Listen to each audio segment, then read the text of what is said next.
Hi Psych2Goers, and welcome back to another video. Thank you so much for all the love and support you've given us, enabling us to make yet another exploration into everyday psychology and mental health. So let's begin. Chronic fatigue, difficulty concentrating, difficulty sleeping, frequent lapses in memory, and emotional exhaustion.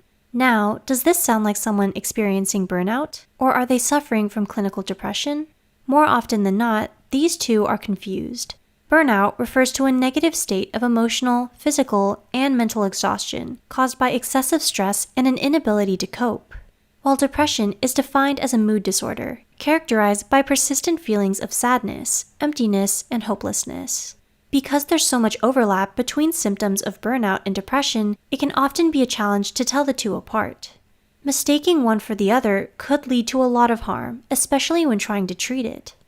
Before we begin, please remember that our purpose is to educate. Therefore, please do not use this information to self-diagnose. With that said, here are 7 important differences between burnout and depression. 1. Depression is a mental disorder. Although burnout is a serious mental health issue, unlike clinical depression, it isn't recognized as a diagnosable mental disorder by the American Psychological Association. This is because it lacks what psychologists call the 4 Ds of abnormality: deviance, dysfunction, distress, and danger, which are all the hallmarks for a psychiatric condition to be considered a mental illness. And though burnout certainly impairs our functioning and brings us a lot of distress, it's not as serious of a threat to our mental health as depression. What's more is, burnout only has 3 identifiable symptoms: exhaustion, cynicism, and inefficiency, while you only need to have experienced at least 5 out of 9 for a period of no less than 2 weeks to be diagnosed with depression. 2. Depression is more general. Does it help get your mind off your problems when someone tries to cheer you up? This may work for burnout, but not for depression. Depression is more general than burnout. Because burnout is brought about by prolonged periods of extreme stress, usually work or academic related, the negative psychological effects we experience because of it often go away once the stressor has been removed. Depression, on the other hand, is so much more pervasive because it permeates not only our school or work life, but also our social life, our home life, and even our enjoyment of our own hobbies and interests. 3. Depression doesn't always have a trigger. So what triggers burnout then, you ask? Like we said before, burnout is most likely to happen at the onset of highly stressful situations, often in the school or work setting.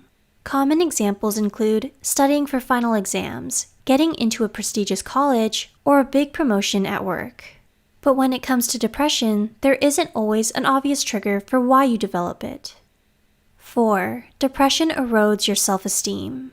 What is the one characteristic only found in depression? It is a lower sense of self-esteem. Many depressed patients struggle with feelings of worthlessness. All sense of purpose seems lost. Those who are burned out, on the other hand, feel the same loss in motivation, enjoyment, and interest, but their sense of self-esteem remains largely intact. And though you may sometimes feel frustrated, disappointed, or down about yourself, it's usually only a particular stressor causing you to feel this way. For example, hating yourself only because you failed a test. 5. Depersonalization is common in burnout.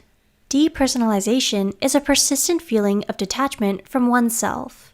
This occurs because people who are struggling with burnout have pushed themselves to the limit, physically, mentally, and emotionally, that it's now become difficult to function normally. You've been working yourself so hard for so long, treating yourself more like an unstoppable machine for productivity rather than an actual human being with needs, that you start to lose touch with yourself. You don't feel like yourself anymore, becoming numb to emotions because of how overwhelmed you've been with stress. 6. Burnout develops in stages. Did you know there are 5 major stages of burnout? Studies name them in increasing degrees of severity as the honeymoon phase, the onset of stress, chronic stress, burnout, and habitual burnout. But when it comes to depression, there are no stages because depression doesn't develop in a linear or progressive manner. Some people can have a depressive episode that only lasts a few weeks, is fine for years, and suddenly feel depressed again out of the blue, while others struggle with it for almost their entire lives, seemingly getting better only for it to get worse all over again. 7. Burnout is easier to treat. Finally, but perhaps most importantly, Because burnout isn't a mental disorder, it's much easier to treat than depression. For problems of burnout, a therapist or a counselor will advise you a few simple lifestyle changes, like sleeping earlier, starting a self-care routine, establishing boundaries, and learning better time management skills, and you'll start seeing improvements within a matter of weeks, depending on the severity of your burnout. As for depression, common treatment plans include not only lifestyle changes, but also antidepressants, cognitive therapy, behavioral therapy, and psychodynamic therapy. We hope we were able to give you a little insight into some of the ways depression differs from burnout. Do any of these apply to you? Let us know in the comments below. If you find this video helpful, be sure to hit the like and subscribe button, and share it with someone who might. Don't forget to hit the notification bell icon to get notified whenever Psych2Go posts a new video. As always, thanks for watching.